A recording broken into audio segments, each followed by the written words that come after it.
Olá, eu sou o Alexandre Foschini e esse é o nosso canal Que Vida é Essa?, cujo objetivo é trazer a consciência sobre o comportamento humano. Você sabia que você é um ser autolimpante? Tudo que você desejava de um eletrodoméstico da sua casa ou daquela panela no fogão suja, você é. A gente excreta, a gente libera tudo que não serve para nós. Eu estou falando isso porque esses últimos dias eu tive um resfriado que expeli bastante catarro. E me motivou para falar sobre esse tema.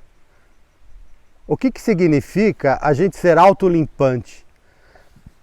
Significa que a gente está em processo de cura o tempo todo.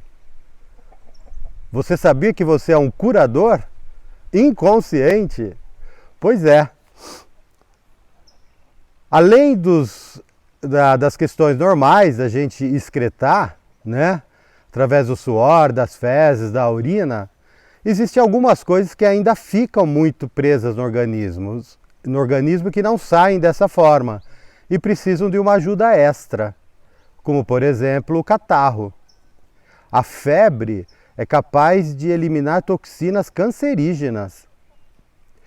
E o ser humano, na atualidade, graças às facilidades, né, e à medicina, começou a ficar mais fraco para a dor e para esses processos, e começou a bloquear até processos naturais de limpeza do organismo. Ou seja, eu vou ter uma febre que é suportável e que ela vai me liberar uma toxina muito tóxica. Aí quando se toma um antifebril, ela deixa de ser eliminada. E isso pode provocar uma doença no futuro. Falando em doença, existem basicamente alguns motivos para as pessoas ficarem com doenças. Ou seja, com essas reações orgânicas para que, na tentativa de limpar o organismo cada vez mais forte. Quanto mais necessidade de limpeza, a doença é mais grave. Mas as causas, a gente poderia falar sobre causas genéticas, a gente poderia comentar sobre isso que eu comentei agora, que é com toxinas, né? Ou agentes externos, como patógenos, por exemplo. Eu fiquei gripado, mas outras pessoas ao meu redor não ficaram. Por quê? Porque o patógeno, com certeza, passou para essas pessoas. Mas por quê? Porque não tem a necessidade, o patógeno não age. E também tem outras causas que é comum na cultura popular falar assim, toda doença é psicológica, isso é psicológico, né? Inclusive doenças mentais, isso é frescura. Mas existem também as causas psicológicas, conscientes e inconscientes. Então são três causas: toxinas e patógenos, genética e origem mental. E a gente vai tratar um pouco sobre isso. O importante, a chave do assunto, é a gente sempre descobrir a origem da questão, a origem do problema. E aí, sabendo disso, também trabalhar já preventivamente, com ingestão de menos toxinas, com questões de imunidade. O que me proporciona maior imunidade? A medicina homeopática, a medicina integrativa, ela ocupou um espaço gigantesco agora na questão da pandemia, porque foi demonstrado que a imunidade ela ajuda e interfere muito nas questões de recuperação da saúde. Olhar com essa visão e procurar especialistas nesse setor é bastante importante. A outra base é não se preocupar tanto quanto a uma febre que é controlável. Uma febre de 38 graus, para a maioria das pessoas, ela não faz mal algum, não dá nenhuma consequência. E ela é capaz de destruir quaisquer vírus, por exemplo.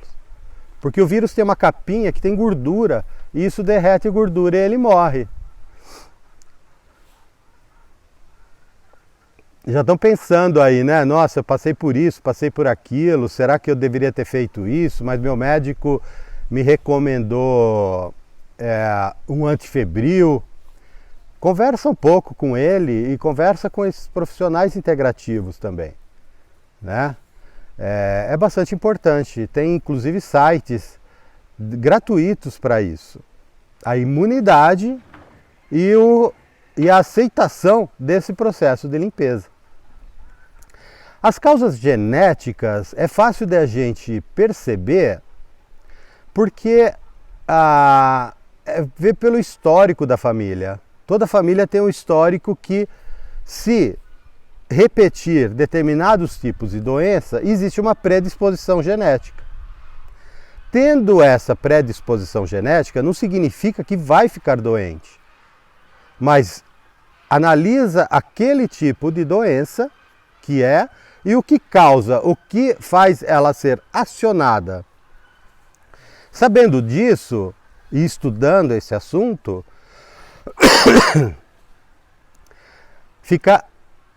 você consegue ter uma vida saudável.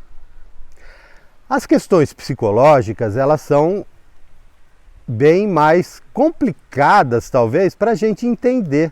Porque não é aquilo que a gente pensa, é aquilo que está dentro do nosso subconsciente e do inconsciente.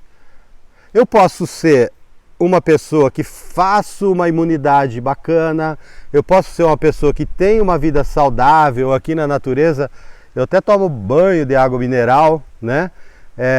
Me alimento de alimentos orgânicos. Mas o que está dentro do meu psicológico? O que está dentro da minha cabeça que eu não conheço? E existem algumas coisas que são comuns à maioria das pessoas.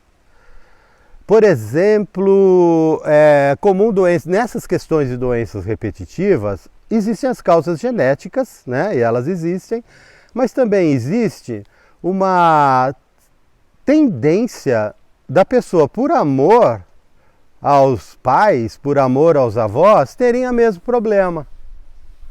Agora pensa, será que eles ficariam felizes sabendo que você tem o mesmo problema? Ah, sofreu, eu vou sofrer também? De fato, é o contrário.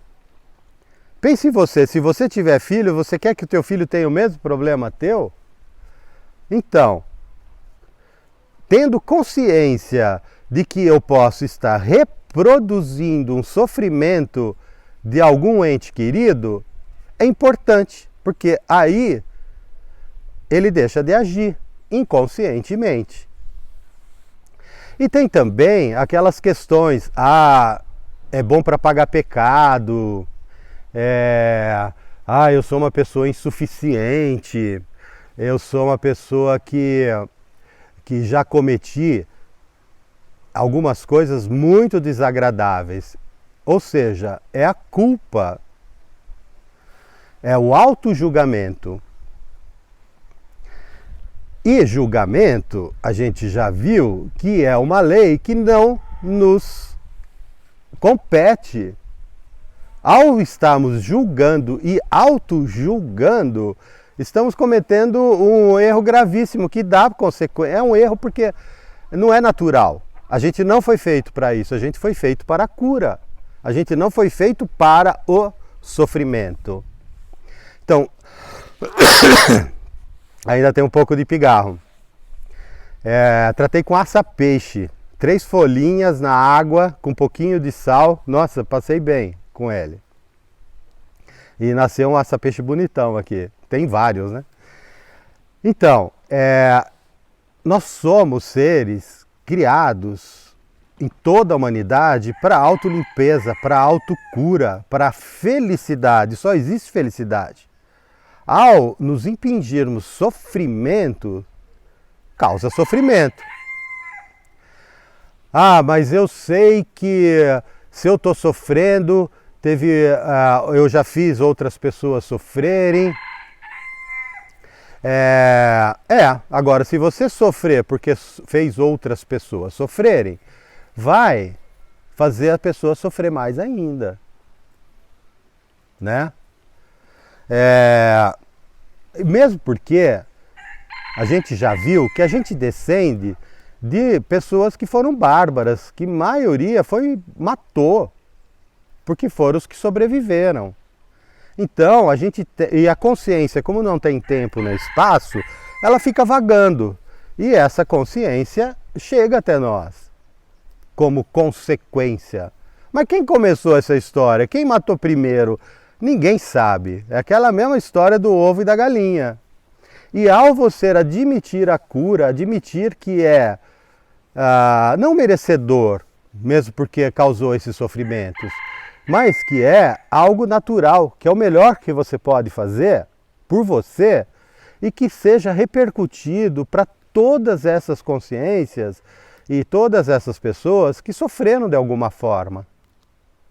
Isso é o mais elevado.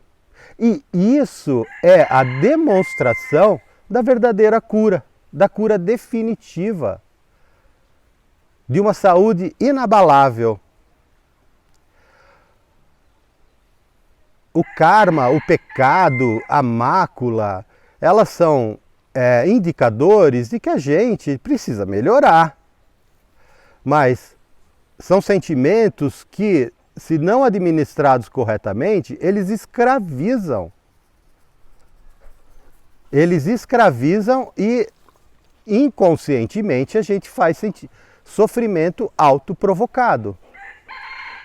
Até com medo de sofrer mais depois, alguma coisa nesse sentido, né?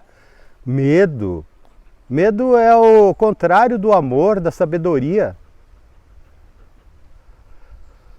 A cura, para ser plena e inabalável, é uma cura de todos e todos os envolvidos, com amor, com sentimento de perdão e não de culpa, com sentimento de compaixão e não de dó. Então, gente, esse é o recado sobre cura. Seja seu curador. Nós falamos sobre auto-julgamento e culpa. Gente, é simples a gente procurar fazer algo de bom, reconhecer isso. A situação do planeta, da doença, dessas doenças que acontecem, inclusive da pandemia, elas são decorrentes da gente infringir leis naturais da cura, destruição de meio ambiente. Isso tudo causa doença. Agora, sofrimento não é o caminho para resolver. O caminho para resolver é reverter isso, é reverter essas ações dentro do que a gente pode fazer no trabalho, na vida pessoal, na vida social. O que você poderia fazer? Até fazer uma reciclagem de um lixo já ajuda bastante para que esse plástico não fique na natureza. É um ponto. E também ter gratidão por tudo que tem de tecnologia na medicina. Há desenvolvimentos fantásticos. E utilizá-los com gratidão. Utilizá-los sabendo que há dentro da lei da cura, dentro da lei de que somos seres saudáveis, cada vez melhor tecnologia para a gente alcançá-la. São esses dois pontos que também são muito importantes. Há também a questão da morte, do término dessa situação temporal que a gente vive hoje. E às vezes ela é feita através da dor e da doença. Porque a gente vem acumulando tanta toxina e tantas outras situações que eu já mencionei, que a cura é a passagem. A cura é a passagem para a consciência eterna. Então ter consciência desses pontos e ter consciência que a gente está sempre se curando aqui, agora ou depois é a base para termos uma vida saudável e feliz. Tratando sempre o doente também com dignidade, separando o que é esse processo de cura que ele vive ou o processo da doença de quem ele é. São duas pessoas separadas, tá? São duas situações separadas, sem dó, com compaixão. Bom, para quem quiser ter a consciência sobre a cura no nível mais elevado, basta dizer um sim ao fim da frase. Eu sei o que é ser curador e curar-me na perspectiva mais elevada, na perspectiva de limpeza, de pureza, na perspectiva da gratidão e da compaixão. E sei que ao me curar, eu estarei curando todos os envolvidos e trazendo cura para o planeta, trazendo liberdade para mim e para todos no bem maior. Um abraço a todos.